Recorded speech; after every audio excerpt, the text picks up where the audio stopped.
welcome. Have you ever really stopped to think about why our year has exactly 12 months? I mean, it feels so fundamental, doesn't it? So ingrained. But today, we're doing a deep dive into your sources to uncover the pretty surprising history behind our calendar. Mm. We'll look at its ancient roots, some huge shifts it went through, and this curious case of a missing 13th month. It's fascinating, actually. When you dig into the history, you find lots of ancient calendars weren't based on 12 months at all. Think about cultures like the Maya or the Celts, even early Egyptians. They often used lunar cycles. So these calendars usually tracked 13 moon cycles. Each one's about, 29.5 days? You add a couple of extra year days just to square it up, and that system lined up really well with the solar year. Okay, yeah, that makes sense. And that alignment was absolutely vital for them. I mean, it helped predict seasons. Right, for planting crops and things like that. Exactly. Planting crops, organizing their big festivals. It shows this really deep practical connection to, cosmic rhythms. Okay, so if that 13-month system worked so well and it was tied to nature, why did we switch? Why 12? What pushed us towards that?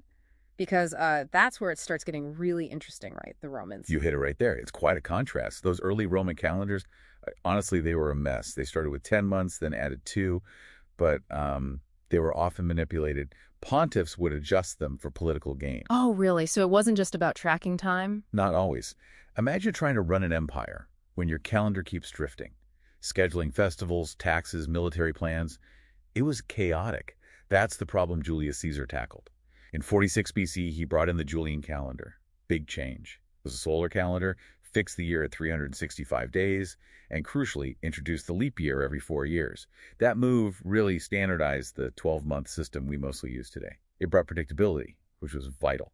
Right, order out of chaos. So the Julian calendar was this huge leap forward, but like you said, not quite perfect. There were these tiny errors, almost unnoticeable day to day, but they built up. Precisely. That tiny error, it was about 11 minutes and 14 seconds each year. Doesn't sound like much, does it? But over, say, 16 centuries. Wow, okay, it adds up. It added up to 10 full days. And that caused real problems, especially with the vernal equinox, the start of spring. It kept shifting earlier. This is a big deal for the Christian church because the date of Easter depends on the equinox. Ah, I see. So the religious calendar was getting thrown off. Exactly. So Pope Gregory XIII stepped in. In 1582, he introduced the Gregorian Calendar. His reform wasn't about changing the number of months. It was mostly about tweaking the leap year rule to be more accurate. But the really dramatic bit, to fix that 10-day error that had built up. Yeah, what did they do? They just dropped 10 days. Straight out of October 1582, people literally went to sleep on October 4th and woke up. Bam, it was October 15th. Whoa, that must have been incredibly confusing for people at the time. You can imagine. But importantly, this wasn't about getting rid of some popular 13th month. It was fixing the 12-month system they already had, just making it sync back up with the sun. Okay, that clarifies the history. But, you still hear these whispers, these ideas about a conspiracy, like someone deliberately hid or removed a 13th month. Where does that kind of thinking come from? Is there anything to it? It is interesting how those ideas stick around, isn't it? But no, looking at the evidence, there wasn't some shadowy plot. The calendar evolved gradually, driven by real needs, accuracy, administration, religious observance, like we've discussed. However, the idea of a 13-month calendar isn't just fantasy. Moses Cotsworth, back in 1902, proposed one called the International Fixed Calendar. His version had 13 months, each exactly 28 days long. Super regular. Huh. Did anyone actually use it? Yeah. Eastman Kodak, the camera company, actually used it internally for decades, from 1928 all the way to 1989. No way. So why didn't it catch on everywhere? Well, mostly tradition, inertia.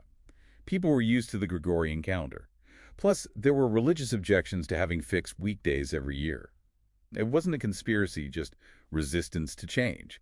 And things like the Santum Time theory, claiming whole centuries were faked, that's pretty soundly refuted by, tons of historical and archaeological evidence. So there you have it, our deep dive into the 12-month year. It stretches from ancient lunar knowledge through Roman efforts at order to a pope making days literally vanish. It really shows how something we just accept as normal has this incredibly rich, complex, and kind of surprising backstory. Absolutely. It makes you wonder, doesn't it? What other parts of our everyday lives, things we think are just fixed, might actually have equally fascinating, complex histories hidden just beneath the surface if we only take the time to look.